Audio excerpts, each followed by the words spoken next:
도우심 가운데 사는 삶 함께 말씀하도록 하겠습니다. 자, 성전 미문 앞에서 나면서부터 못 걷게 된 이와 관련해서 베드로와 요한이 성전의 솔로몬 행각에서 설교하고 있을 때 이제 유대교 지도자 집단이 두 사도를 체포해서 가두고 끌고 가죠. 그 다음날 유대교 최고 의결 기관인 산헤드린 의회를 소집합니다. 두 사도를 한가운데 세우고 대체 무슨 권세와 또 누구의 이름으로 안진뱅이를 고치고 예수의 부활을 가르쳤는지 추궁했습니다. 이것에 베드로가 성령 충만해서 너희들이 십자가에 못 박아 죽인 예수를 하나님께서 다시 살리셨고 또 예수 그리스도에 의해 그 모든 일이 가능했고 부활하신 예수 그리스도 외에는 구원자가 없다라고 이렇게 담대하게 답변을 했습니다. 그렇게 베드로와 요한의 말함이 끝났을 때에 유대교 최고 지도자들의 반응이 13절에 이제 이렇게 이어집니다. 그들이 베드로와 요한이 담대하게 말함을 보고 그들을 본래 학문 없는 범인으로 알았다가 이상히 여기며 하나님 말씀에 무지한 평범한 사람으로 여겼던 유대교 최고 지도자들이 하나님의 말씀을 정확하게 이제 인용하면서 답변하는 그들을 보면서 놀랍게 여겼다는 거예요.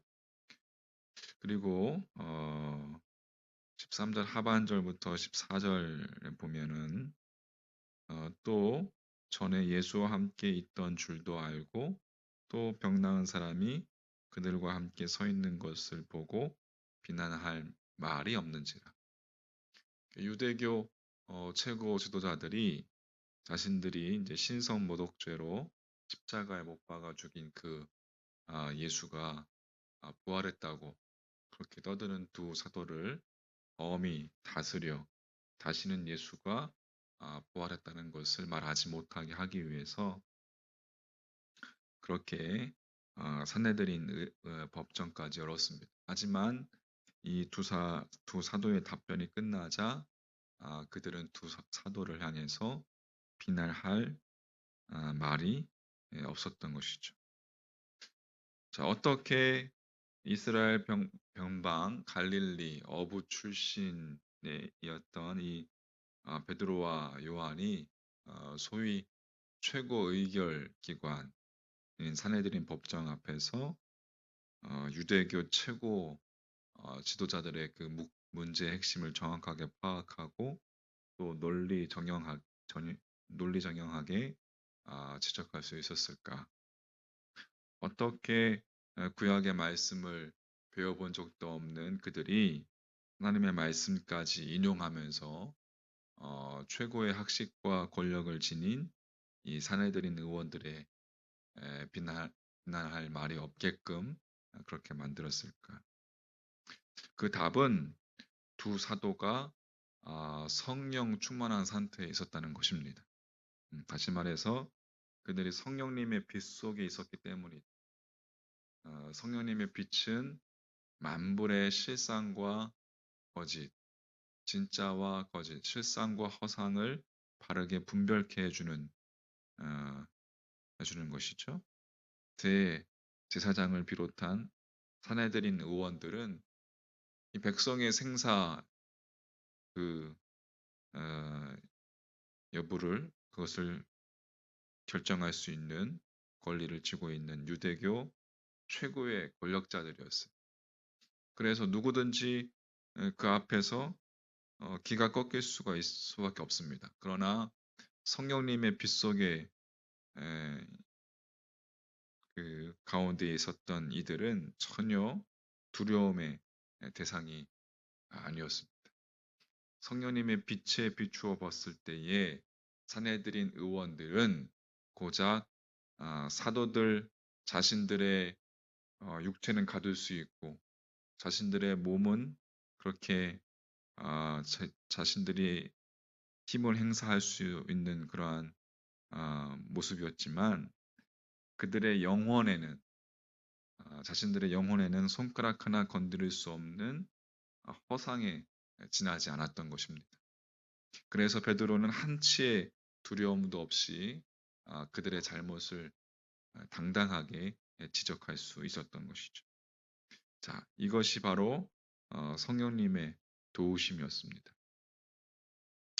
마태복음 10장 19절 20절 말씀에 보면 너희를 넘겨줄 때에 어떻게 또는 무엇을 말할까 염려하지 말라. 그때에 너희에게 할 말을 주시리니 말하는 이는 너희가 아니라 너희 속에서 말씀하시는 이 곧 너희 아버지의 성령이시니라. 이렇게 기록하고 있습니다. 또 요한복음 14장 26절에 보면 보혜사 곧 아버지께서 내 이름으로 보내실 성령 그가 너희에게 모든 것을 가르치고 내가 너희에게 말한 모든 것을 생각나게 하리라. 예, 성령님께서 그렇게 하시는 성령님의 하시는 것이죠. 베드로가 율법사처럼 전문 기관에서 구약 성경을 체계적으로 배운 적이 없었음에도 불구하고 주님께서 시편 118편 22절의 그 말씀을 인용하면서 이 타락한 유대교 지도자들을 질타하신 또 마태복음 21장 42절 말씀 그 건축자들이 버린 돌이 버린 모퉁이의 돌을 가지고 모퉁이의 머릿돌이 되게 하였다라는 그 주님의 말씀을 정확하게 재인용할 수 있었던 것 역시 이 주님의 말씀을 기억나게 하시는 성령님의 도우심이었던 것입니다.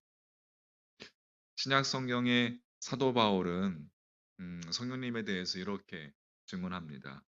고린도전서 2장 10절 말씀에 보면 오직 하나님이 성령으로 이것을 우리에게 보이셨으니 성령은 모든 것, 곧 하나님의 깊은 것까지도 통달하시느니라. 또 고린도전서 2장 13절에 우리가 이것을 말하거니와 사람의 지혜가 가르친 말로 아니하고 오직 성령께서 가르치신 것으로 하니 영적인 일은 영적인 것으로 분별하느니라. 여러분 그렇습니다. 우리가 자신을 보더라도 성령님의 은혜가 아니고서는 우리가 하나님의 말씀을 깨달을 수도 또 하나님 앞에 나아갈 수도 어, 없고 영적인 예배도 불가능한 것이죠. 이 바울의 고백처럼 우리가 우리 된 것은 내가 된 것, 나 된 것은 하나님의 은혜로 된 것이다. 그렇다고 우리가 여러분 일상생활 속에서 늘 성령님을 의식하며 사는 것도 아닙니다. 오히려 성령님을 잊고 산 적이 더 많은데 예? 그럼에도 성령님께서 우리 자신이 놀랄 정도로 우리를 변화시켜 주셨다면 우리가 베드로처럼 또 사도 바울처럼 오직 성령님의 빛 속에 성령 충만한 삶을 우리가 추구할 때 성령님께서 우리의 삶을 통해서 역사하지 않을 수 없는 것이죠. 오늘도 성령님께서 우리를 불러주셨습니다. 당신의 빛 가운데로 돌아가게 하셔서 들어가게 하셔서 만물의 허상과 실상을 구별할 수 있는 그 지혜를 주시는 분이 성령님인 줄 믿습니다. 성령님의 빛 속에서 말씀이 여러분 조명되어지고 말씀의 빛 속에서 말씀으로 살아가는 주님 따라가는 빛 가운데로 예수 따라가는 여러분 모두 다 되시기를 주님의 이름으로 축복합니다.